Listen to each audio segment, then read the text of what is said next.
Zdravo, Hiosobalkatin ovdje i danas ćemo vam pokazati kako streamovati na YouTube preko OBS-a, to jest Open Broadcast Studio. Pa ajde da krenemo.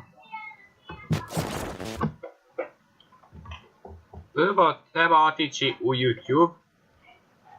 Ja koristim trenutno Google Chrome. Na tome, a sad odem u gornji desni ugao. Ima ovo kao kamerica sa plusićem. Stisnemo to i go live.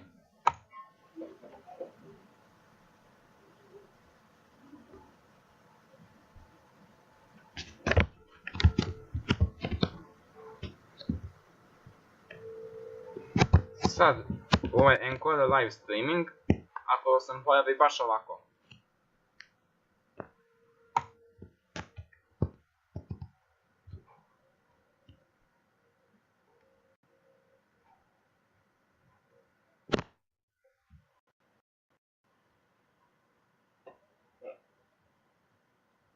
I evo ga sad.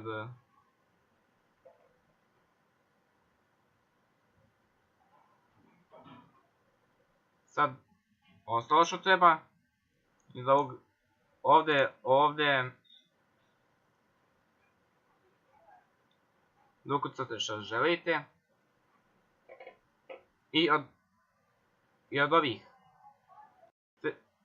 stvari treba kopirati stream name, to jest key. Kopirate to, ali pre svega review, pa onda copy. I nemojte da vam neko vidi taj stream name, inače će ta osoba moći da koristi vaš YouTube kanal, bez vaše dozvole. Iako to ne želite. Onda odemo u OBS, podešavanja, stream, onda stream type ostavimo, service YouTube, server primary YouTube in guest server, a u ovom stream keyu samo nalepite to. I onda OK. I kad ste sve to namestili,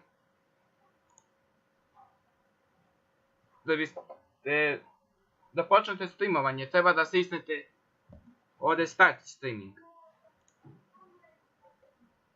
Pa će ovdje biti žuto, crveno ili zeleno. A da ugasite, stisnete stop streaming.